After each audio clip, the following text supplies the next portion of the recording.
Well, well, well, well, well, look who it is. It's me. It's Dan.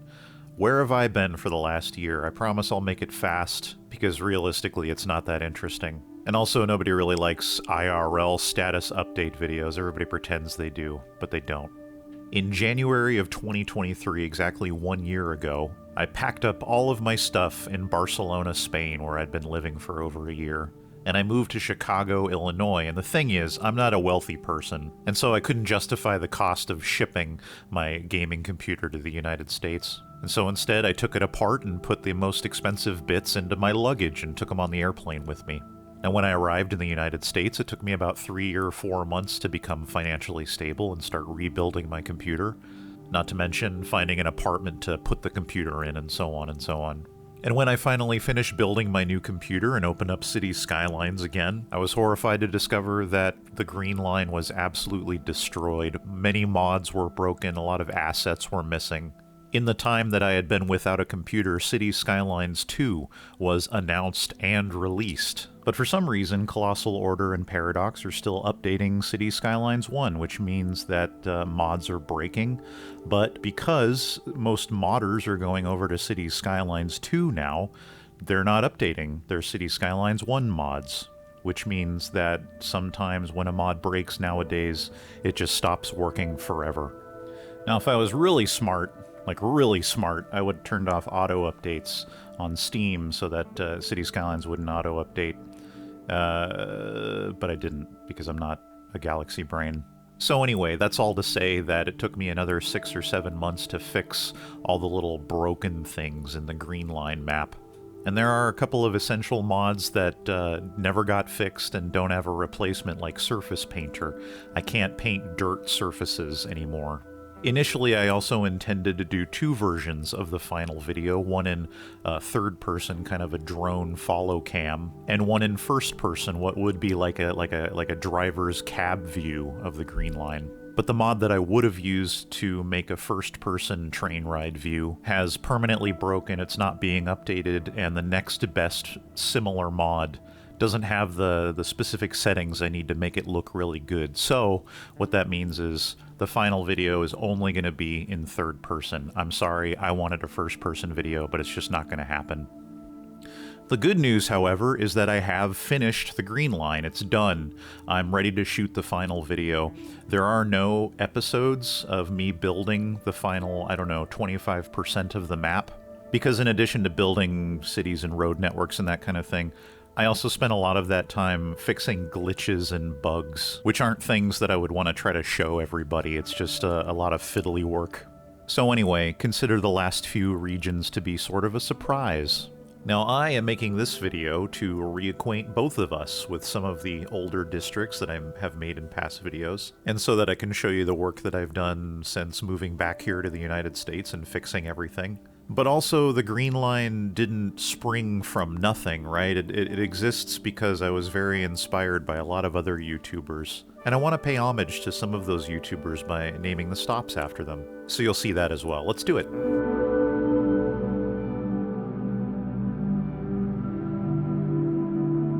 This first area is not really based on any real-world location. I hadn't planned that far ahead when I started this series. The exercise was more like, if I had found this little river valley, what kind of town would I build there if I had such a power? What kind of place would I love to live in? And so I put in these little homes with big lush backyards and the train track and a little beach, a little waterfront that you could go down to the river. Now I'm going to name this region after a YouTuber who does walking videos in Japan primarily. And if you have had the patience to sit through all of the Green Line episodes, you may recall that I grew up in Japan. And so every once in a while I see a place that I used to hang out in some of his videos. So this is going to be Rambalac Station.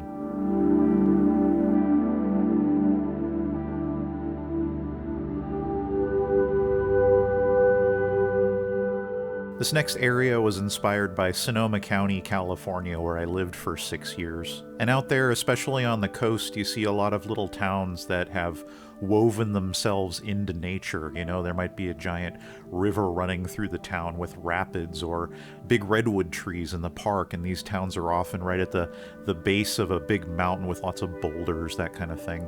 I'm going to name the station after a European train YouTuber. Somehow they figure out how to get their camera up into the cab of these trains. Maybe they drive, I have no idea. But given the geographical diversity of this area, all the boulders and that kind of thing, it seems appropriate to name this station after Lori Rock's 777. So the station is Lori Rock.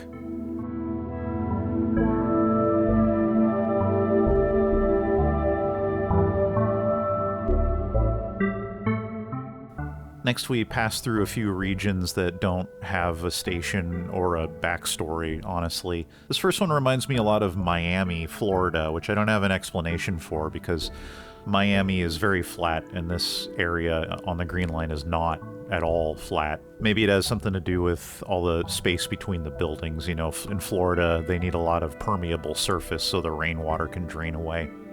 Then we pass over this little neighborhood at the bottom of a canyon, which I think was probably inspired by Japanese suburbs. Except here the buildings are all very, very close together. It's incredibly dense, which wouldn't really exist. They would either be much more spread apart or they would start building multi-story apartment buildings. But I thought it looked cool. And then we pass by this little castle amusement park at the top of the hill, which here in the United States we would call a tourist trap. But maybe if it existed somewhere else in the world, it would be like a real castle, you know? There are no castles in the United States. Not real ones, at least. And then we arrive in this industrial sector hidden down at the bottom of a valley. I'm going to name this station after a European commercial truck driver who also makes YouTube videos, Angel Venkov. This is Venkov Station.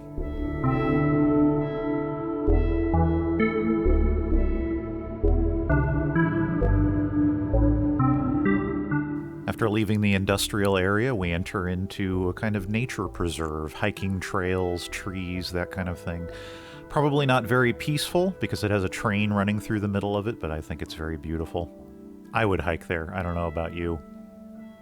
Then we pass through kind of an abandoned industrial sector, which I had a lot of fun building. I really, really enjoy abandoned, empty places. Followed by another little junkyard, sort of a train and car graveyard. And then a big, long bridge that exists solely to increase the elevation of the train. And we arrive in this town, which was heavily inspired by American East Coast cities. This little town was hit hardest by mod problems as I was rebuilding the Green Line.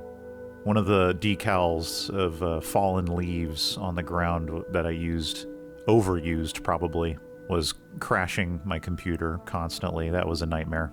But I'm gonna name the station in this town after a YouTuber who might be a person or maybe a collective, I don't know. Their channel name, and I am so incredibly sorry that you have to hear this if you speak Polish, is Kolejarz se Mateusem. That was like my 12th take. But anyway, based on my 30 seconds of Googling it, what I think I understand is that the third word, Mateusem, is a name, and that's what I'm going to name the station. The station's name is actually Mateus, not Mateusem. I figured out how Polish names work after I shot this video, and I don't want to start the game back up again just for 10 seconds of footage.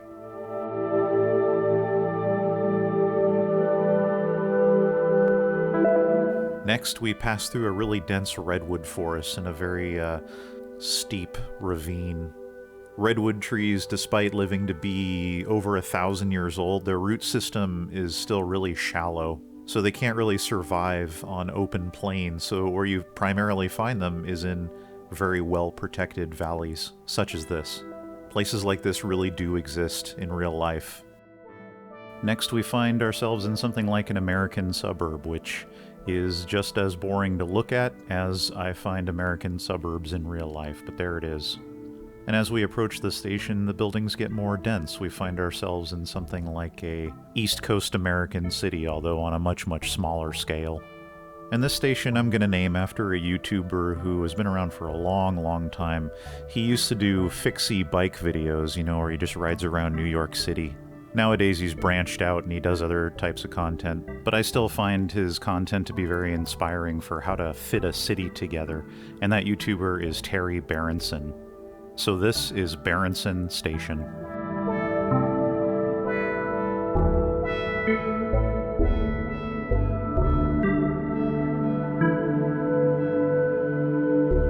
Leaving town, we pass by what I would call sort of a British waterfront. Here in the game, we're obviously right next to a river, not the ocean, but based on movies and TV shows, this is kind of what I imagine the British seaside looks like out in rural areas. Shortly later, we find ourselves on the university campus, pulling into a very British rail station, so British in fact that it has underground markings if you look close. And thus it seems appropriate to name this station after a British YouTuber who researches and makes videos about rail stations in the United Kingdom primarily. He goes by Jago Hazard, and so naturally this is Hazard University.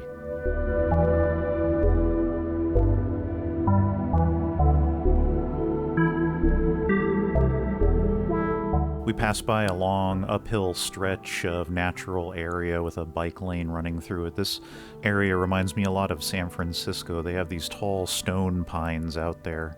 But soon we crest the hill, and for the first time we see a big metropolitan area. The road layout here seems chaotic, but it was inspired by Soviet design, where there's a traffic circle or some other point of interest, and all major roads sort of radiate out from there towards the commercial district or the industrial district or other important places.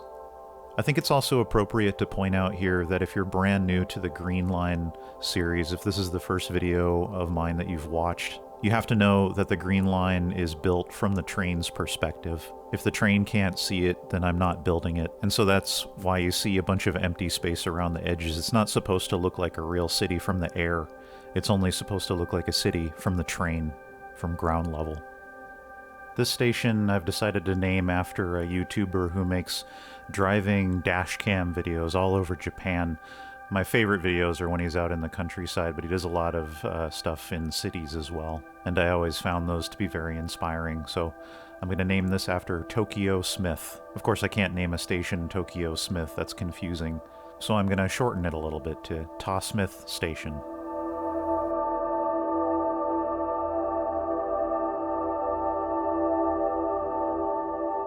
We continue through a strange little space that's sort of shoved in between these two very lush green hills.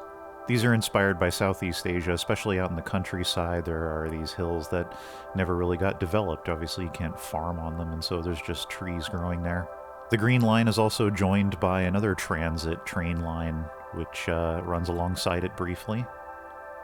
And then we find ourselves over this long boulevard, which is inspired by, I guess, how I imagine cities in Southeast Asia are built.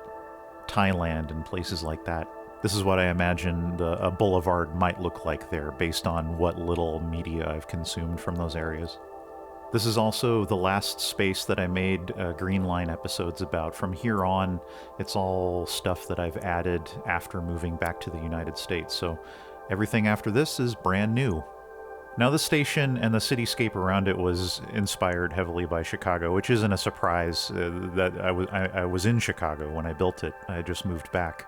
And here in Chicago, most train stations are named after the street that the station is over, right? So the station that's over Addison is called Addison. It's pretty straightforward. But every once in a while, you'll find a station that's named after an intersection rather than a single street. So the station might be named State and Lake or North and Clybourne, that kind of thing. And the reason that I'm telling you this is because I want to name the station after another dashcam YouTuber who makes driving videos in cities all over the world. I don't know how they get to do that. I'm very envious. And that YouTuber's name is J Utah. And so in the Chicago style, I'm going to name this station after the intersection that it's supposedly over, which will be J Street and Utah Avenue.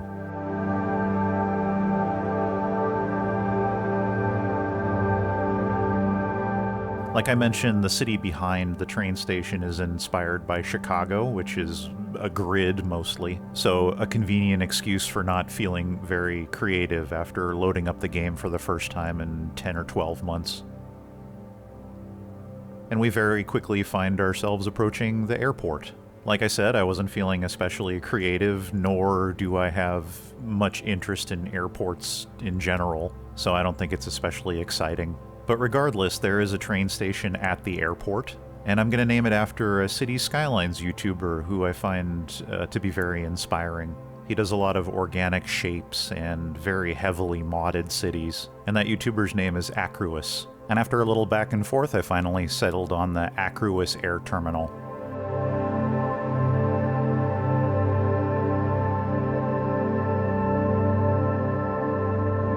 After the airport, I tried to replicate the low, sort of light industrial district that often exists outside of airports all over the world, especially here in the United States. And I didn't really accomplish a light industrial feel. It feels more regular industrial, you know, smokestacks, that kind of thing.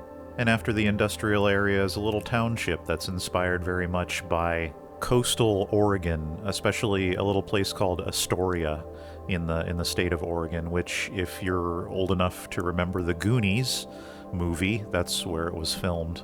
Sort of like a little town existing near the waterfront, although it's too cold to really do anything with the waterfront. It doesn't become a tourist destination like it does in more temperate cities. And this little town also has, you guessed it, a train station, which I'm gonna name after a YouTuber who makes train cab videos, quite often out in the Japanese countryside, which again are my favorite type of video. And that YouTuber is named Ounds Railfan, so this station is gonna be called Ounds.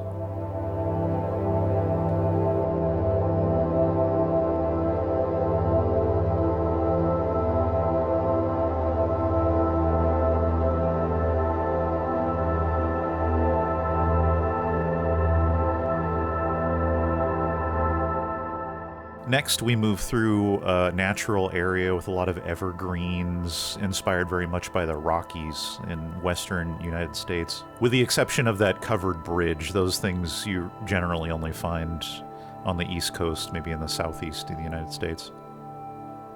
And soon we arrive in the final area, which is inspired very heavily by Japanese suburbs. 2- and 3-story apartment buildings intermingled with farmland, that kind of thing. And as we pull into the final station, we see an amusement park off to the side, which has significance to me personally. I have a long, boring story about moving back to Japan as a high schooler and making my first friends at an amusement park called Toshimaen, which I've heard doesn't exist anymore, but I'm still good friends with those folks. We make it a point to meet up every few years, even though we live all over the world. But anyway, it seems appropriate to name the station after another Japanese train cab YouTuber.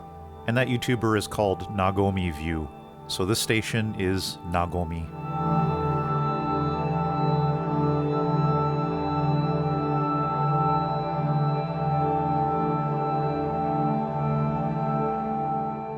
So thanks for hanging with me, and if you haven't done so already, check out the final Green Line video where we actually ride the train for the whole route. I accidentally let it absorb a year and a half of my life and about 1,000 hours of work, so it'd be nice if somebody saw it. Other than that, as always, the music that you heard in this video and in all Green Line videos is made by me. It's free. You can go grab it on my Bandcamp page. We'll see you next time.